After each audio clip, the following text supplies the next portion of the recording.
Na série 5000, a AMD inovou trazendo um primeiro processador com 3D Cache, o que melhorou bastante o desempenho em jogos e tornou o processador custo-benefício aí, trazendo um desempenho absurdo, mesmo com placas mais high-end, a um preço bem convidativo. Dessa vez, a AMD traz na série 7000 o também chamado 3D Cache, trazendo o 7950X 3D, que iremos testar hoje, 7900X 3D e também aí o 7800X 3D. Hoje nós vamos testar aí um dos processadores que tende a ser o processador mais rápido do mercado, com 16 núcleos e 32 threads, o 7950X 3D, e tem tudo para destronar o 5800X 3D e se tornar o melhor processador para jogos da atualidade. E além dos seus 16 núcleos e 32 threads, o processador consegue atingir um clock boost de 5.7 GHz, o que é impressionante para uma quantidade tão grande de núcleos desse processador.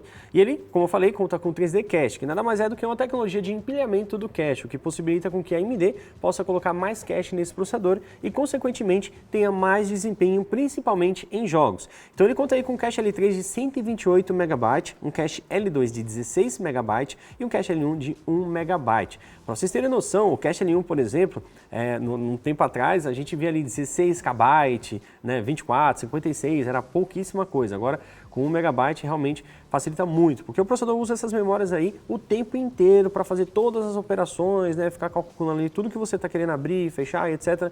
Então, isso facilita bastante no desempenho como um todo, tá? Ele tem aí essa quantidade de núcleos e cache com apenas 120 watts de TDP, tá? Então, ele pode atingir aí temperaturas máximas de 89 graus e ele também trabalha com a litografia de 5 nanômetros FinFET da AMD, tá? E claro que a gente vai utilizar esse baita processador aí com um kit de respeito, né? A gente tem aqui umas ASRock, né, Taishi X670E, que está aqui na nossa bancada, juntamente com a RTX 3080 Ti, e temos aqui também 64 GB de memória RAM DDR5 de 6.000 MHz da XPG, tá? E além disso, estamos refrigerando o processador com um watercooler de 240 mm, com duas fãs refrigerando o radiador e a fonte de alimentação para suportar toda essa galera aqui, um HX 1200 watts. Então a gente tem potência suficiente aí para suprir todo o consumo que a máquina vai exigir. Começando então pelo teste sintético CPU-Z, inclusive dá para a gente fazer um comparativo direto aí com o 5950X, que tem a mesma quantidade de núcleos e de threads, né? E olha só, né? A pontuação aí do 7950X 3D foi de 14.609 pontos, né? Contra 11.906 pontos do 5950X. Então, mesmo tendo a mesma quantidade de núcleos e de threads, deu para a gente notar aqui que houve um ganho bem significativo no multithread, ou seja, os núcleos, né, os single thread, ficaram mais fortes. Então, mesmo sendo a mesma quantidade, como eles são mais fortes, ele tem uma pontuação e um desempenho bem melhor, né? No teste single thread, comprovando aí, né, a nossa tese de que os núcleos estão mais fortes, a pontuação foi de 723 pontos, né, contra os 648 dos 5950X. Então, uma melhora aí bem significativa. Mais um teste aqui no Cinebench R23. Testamos tanto o single thread quanto o multithreading, né? E olha só, no multicore tivemos aí 33.389 pontos, tá? No single thread, 1.949 pontos, né? Inclusive, ele conseguiu ter uma pontuação superior ao Threadripper 2990WX, né, que tem 32 núcleos e 64 threads. Como provavelmente ele trabalha com clocks bem inferiores ao do 7950X, por isso que a gente obteve aí uma pontuação maior com menos núcleo, tá?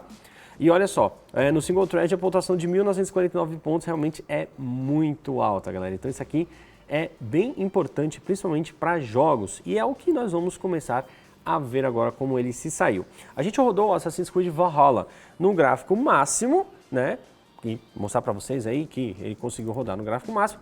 Mas como o nosso intuito aqui é testar o desempenho do processador para que ele seja mais utilizado e o gargalo não seja da placa de vídeo, né, porque ela está usando 100% do poder dela, a gente reduziu todo o gráfico para deixar no low e aí sim ver até onde o 7950X conseguia entregar de desempenho, tá?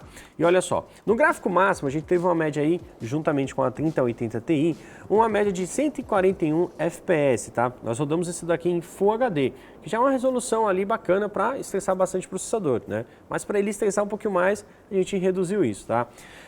Ainda no gráfico máximo, né, uma mínima de 50 FPS e uma máxima de 204. Agora com o gráfico no mínimo, nós conseguimos aí uma média de 206 FPS, uma mínima de 28 e uma máxima de 245. Testamos também o CSGO, galera, e olha só, é bem curioso, né, inclusive o CS, porque o comportamento do FPS nesse jogo especificamente é bem peculiar por conta da própria engine, né, que é utilizada, né? A gente teve aí uma média de 710 FPS, que é muita coisa, né? E uma máxima de 1933, olha só, quase 2000 FPS aí de máxima, né? E é engraçado que assim, o jogo ele tá rodando, né, nessa faixa aí entre 500, 600, 700, e aí a gente não percebe isso, mas pegando aqui pelo Capframe X, a gente consegue ver todos os quadros que foram gerados. E ele dá um spike assim, né, de FPS que vai para 1400, aí ele desce, ele fica ali naquela fase, naquela média, depois ele sobe para 1400 de novo, desce. E é um comportamento bem peculiar realmente, mas assim, a gente não nota essa, digamos assim, essa queda de 1400 para 700, a gente não nota um stutter, algo que atrapalhe, tá?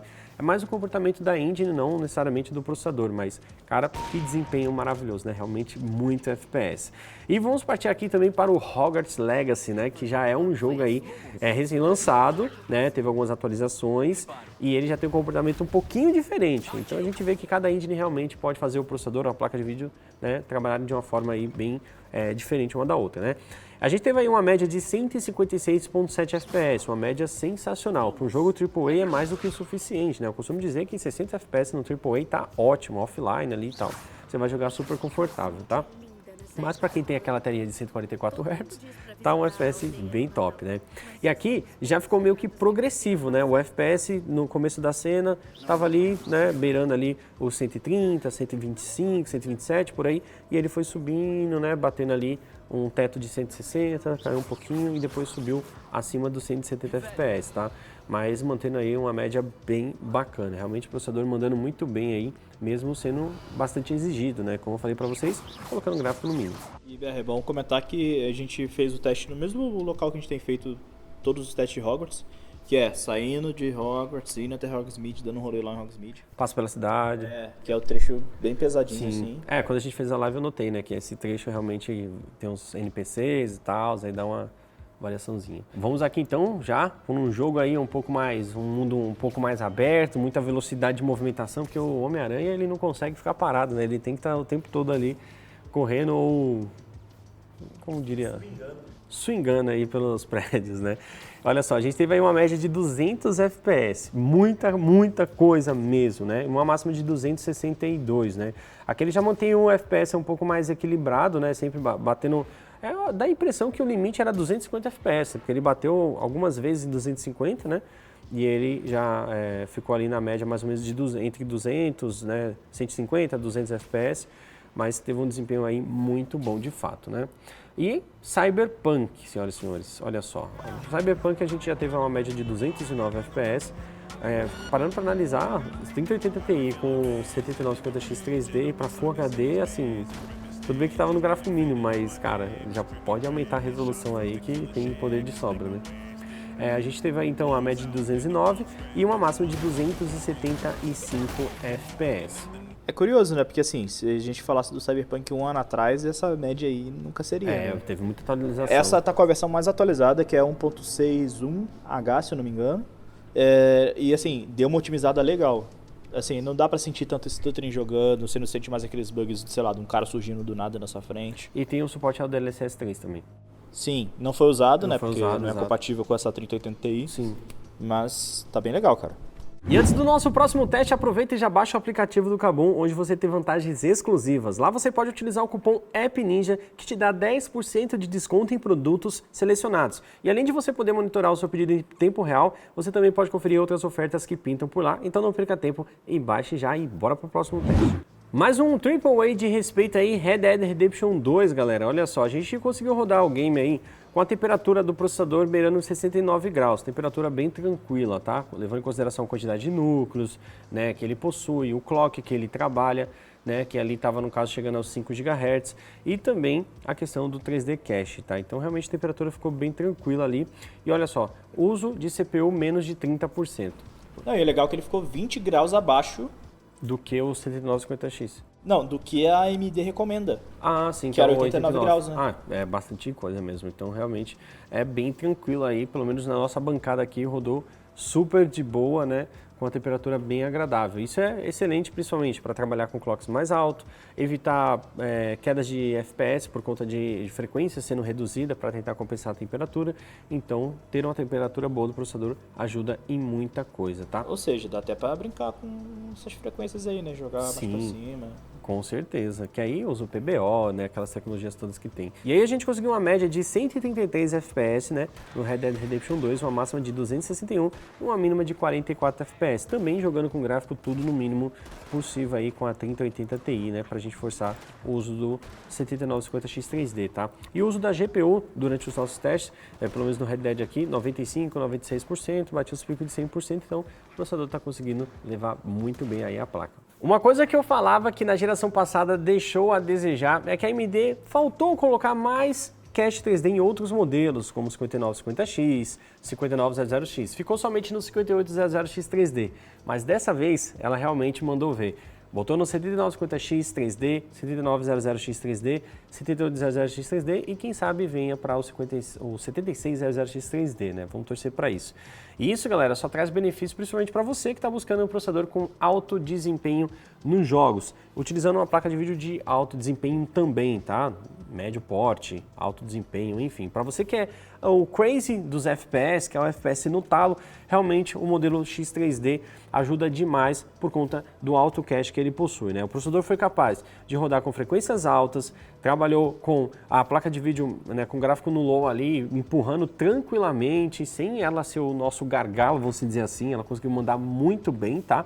Então, para você que joga jogos competitivos, coloca o gráfico tudo no mínimo, quer FPS lá nas alturas, vai utilizar com a placa de vídeo high-end, realmente é uma boa pedida, tá? E de fato, pelos resultados que a gente obteve aqui, ele consegue destronar facilmente aí o 58X 3D, tá? Mas claro, lembrando sempre que é uma plataforma nova, né? Um novo socket, então você não vai conseguir utilizar ele na plataforma M4, ela funciona somente na M5 e você obrigatoriamente precisa ter memória DDR5. No caso, a gente utilizou aqui 4 módulos de 6.000 MHz, rodou super tranquilo nessa frequência, não tivemos nenhum tipo de problema, tá? Ela suporta frequências ali a partir de 3.600 MHz, né? E a gente conseguiu usar os 6.000 aqui sem problema algum. Seja single rank, dual rank, 2 módulos, 4 módulos, vai suportar perfeitamente aqui nessa plataforma, né? A gente utilizou aqui uma X670E, que seria o chipset mais high-end que tem para a M5, mas nada impede de você utilizar numa B650, tá? Vai funcionar tranquilamente. E além desses testes que a gente realizou aqui, galera, vamos testar também o vídeo integrado, até porque ele possui o vídeo integrado. Diferente dos modelos X da geração passada,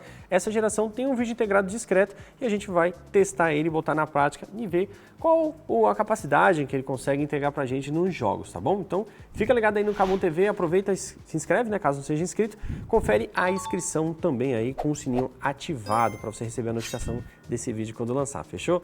E aproveita para assistir mais um videozinho que vai estar aqui no cantinho, tá? Confere lá também, não sai sem deixar o like aqui nesse vídeo, é importante e claro, compartilha com seus amigos aí. Eu vou ficando por aqui, um grande abraço a todos e valeu, galera, até a próxima!